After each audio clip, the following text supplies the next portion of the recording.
Ұйқыдағы ару ертегісі. Ертеде бір патша мен патшайым өмір сүріпті. Олардың баласы болмапты. Сол үшін қатты қамығыпты. Патша мен патшайым барлық үмітін үзген кезде дүниеге қыз бала келіпті. Бақытты ата-ана үлкен мереке ұйымдастырып, оған өз қарамағында өмір сүретін барлық перілерді шақырыпты. Ол кезде перілердің өз кіндік балаларына ғажайып сыйлық ұсынатын дәстүрі болған екен. Бұл мерекеге шақырылмаған сиқыршы әйел де келеді. Бірақ патша мен патшайым ол сиқыршы әйелді өліп қалды деп ойлаған екен. Ал ол болса өзін ұмытып кетті деп ойлап қатты ренжиді. Қатты ренжіген сиқыршы әйел жаңа туған нәресте 15 жасқа келген кезде саусағына ұршықтың ұшы қадалып өмірден өтеді деген болжам айтады. Барлығы оның болжамын естіп қатты қайғырады. Патша мен патшайымның қайғысы тіпті ауыр болды. Сонда ең кіші пері қыз шығып: «Патша, патшайым, қайғырмаңыздар, қыздарыңыз тірі қалады. Ол шынында саусағын қадап алады, бірақ өлмейді. Тек ол ғажайып ханзада келіп оятқанша, яғни 100 жыл терең ұйқыда жатады», деп айтады пері қыз. Патша сонда да қызын аман сақтап қалу үшін өзінің қарауындағы адамдарға ұршық ұстауға тыйым салады. Күндер тез өтіп жатты. Ханшайым күн өткен сайын ақылды, әдемі болып өсіп келе жатты. Патша мен патшайым қорқынышты болжам туралы біртіндеп ұмыта бастады. Бір күні патша өзінің отбасымен алыстағы сарайларының біріне аттанады. Ханшайым сарайдың ішін аралап көргісі келеді.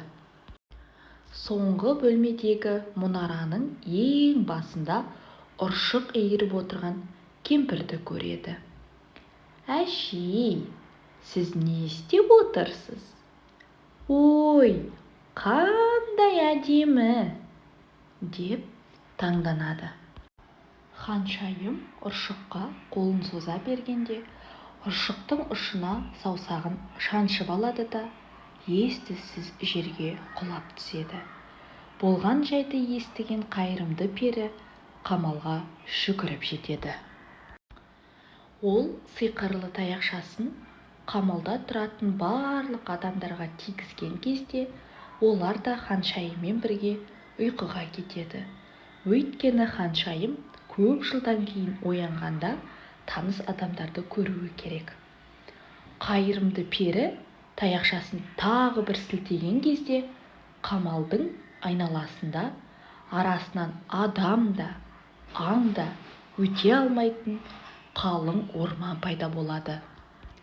Енді ешкім де ұйқыда жатқан ханшайымның тыныштығын бұза алмайды. Арада 100 жыл өтеді. Осы жылдарда көптеген патша мен патшайымдар ауысады.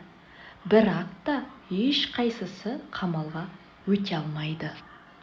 Бір күні осы уақытта билік құрып жатқан патшаның баласы аңға шығады. Ол қалың орманның ішінен бір қамалдың мұнарасын байқап қалады. «Бұл кімнің қамалы? Онда кім тұрады?» деп сұрайды. Сонда оның қасына бір адам келіп, басын иіп: «Бұл қамалда жер бетіндегі ең керемет ханшайым мәңгі ұйқыда жатыр. Оны тек жары болатын адам ғана оята алады», дейді. Сонда ханзада: «Ханшайымды ояту менің пешенеме жазылған шығар», деп ойлайды. Ханзада көп ойланбастан қамалға қарай атпен шауып барады.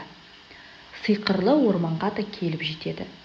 Ханзада аттан секіріп түскенде жуан ағаштар мен тікенекті бұталар қақ жарылып жол береді.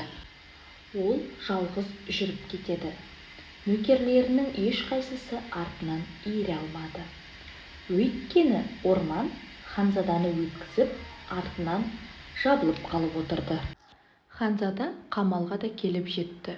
Ол ханшайым ұйықтап жатқан бөлмеге кіргенде, ұйқыдағы аруды көріп, оның әдемілігіне қатты қайран қалды. Тізерлеп қасына отырып, қыздың бетінен сүйеді. Осы кезде кенет ханшайым көзін ашады. Онымен бірге қамалдағы адамдардың барлығы ояна бастайды. Бірден ғашық болған ханзада мен ханшайым ештеңе еститін емес. Олар бір-бірінен көзін ала алмады.